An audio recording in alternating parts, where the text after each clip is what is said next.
एक बार महादेव और पार्वती कैलाश पर्वत पर बैठे आपस में बातें कर रहे थे। पार्वती माँ महादेव से पूछती है, हे प्रभु, प्रेम की क्या कीमत है? तो भोलेनाथ उसका जवाब देते हैं कि प्रेम से बोलने से किसी का भी दिल जीता जा सकता है, किसी को भी अपना बनाया जा सकता है। इस पर महादेव पार्वती को एक उदाहरण के रूप में समझाते हैं और प्रेम की परिभाषा बताते हैं।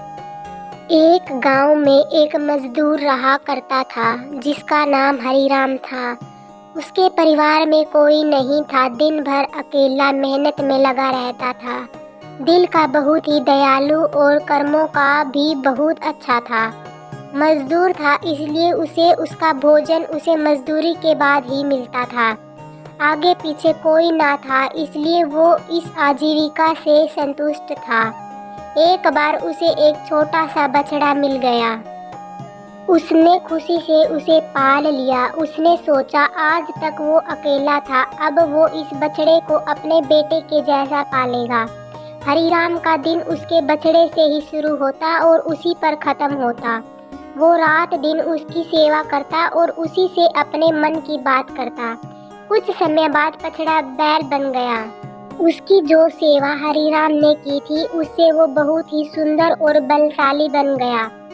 गांव के सभी लोग हरिराम के बैल की ही बातें किया करते थे। किसानों के गांव में बैल की भरमार थी, पर हरिराम का बैल उन सब से अलग था। दूर दूर से लोग उसे देखने आते थे। हर कोई हरिराम के बैल के बारे में बातें कर रहा था। हरिराम भी अपने बैल से एक बेटे की तरह ही प्यार करता था। भले खुद भूखा सो जाए, लेकिन उसे हमेशा भर पेट खिलाता था। एक दिन हरिराम के सौपन में शिव का नंदी बैल आया। उसने उससे कहा कि हरिराम, तुम एक निस्वार्थ सेवक हो। तुमने खुद की तकलीफ को छोड़कर अपने बैल की सेवा की है, इसलिए मैं तुम्हारे बैल को बोलने की शक्ति दे रहा हूँ। इतना सुनते ही हरिराम जाग गया और अपने बैल के पास गया। उसने बैल को सहलाया और मुस्कुराया कि भला एक बैल बोल कैसे सकता है। तभी अचानक आवाज आई, बाबा, आपने मेरा ध्यान एक पुत्र की तरह रखा है। मैं आपका आभारी हूँ और आपके लिए कुछ करना चाहता हूँ। यह सुनकर हरिराम घबरा गया। उसने खुद को संभाला और तुरंत ही बैल को गले लगाया। उसी समय से वह अपने बैल को नंदी कहकर पुकारने लगा। दिन भर काम करके आता और नंदी से बातें करता। गरीबी की मार बहुत थी। नंदी को तो हरिराम भर पेट देता था, लेकिन खुद भूखा सो जाता था। यह बात नंदी को अच्छी नहीं लगी। उसने हरिराम से कहा कि वो नगर के सेठ के पास जाए और शर्त रखे कि उसका बैल नंदी 100 गाड़ी खींच सकता है और शर्त के रूप में सेठ से 1000 मुहरे ले लेना। हरिराम ने कहा, नंदी तू पागल हो गया है। भला कोई बैल इतना भार सहन कर भी सकता है? मैं अपने जीवन से खुश हूँ, मुझे यह नहीं करना। लेकिन नंदी के बार बार आग्रह करने पर हरिराम को उसकी बात माननी पड़ी। एक दिन डरते डरते हरिराम सेठ दीनदयाल के घर पहुँचा।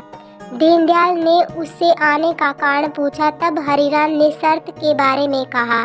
सेठ जोर जोर से हंसने लगा। बोला, हरिराम, बैल के साथ रहकर क्या तुम्हारी मति भी बैल जैसी हो गई है? अगर शर्त हार गए तो 1000 मुहरे के लिए तुम्हें अपनी झोपड़ी तक बेचनी पड़ेगी। यह सुनकर हरिराम और अधिक डर गया, लेकिन मुंह से निकली बात पर मुकर भी नहीं सकता था। शर्त का दिन तय किया गया और सेठ दीनदयाल ने पूरे गांव में ढोल पिटवाकर इस प्रतियोगिता के बारे में गांव वालों को खबर दी और सभी को यह अद्भुत नज़ारा देखने बुलाया। सभी खबर सुनने के बाद हरिराम का मजाक उड़ाने लगे और कहने लगे कि यह शर्त तो हरिराम ही हारेगा। यह सब सुनकर हरिराम को और अधिक डर लगने लगा और उसे नंदी से घृणा होने लगी। वो उसे कोसने लगा, बार बार उसे दोष देता और कहता कि यहाँ मैंने इस बैल को पाल लिया, मेरी अच्छी भली कट रही थी। इसके कारण सर की छत से भी जाऊंगा और लोगों की थू थू होगी, वो अलग। अब हरिराम को नंदी बिल्कुल भी रास नहीं आ रहा था। वह दिन आ गया जिस दिन प्रतियोगिता होनी थी। 100 माल से भरी गाड़ियों के आगे नंदी को जोता गया और गाड़ी पर खुद हरिराम बैठा।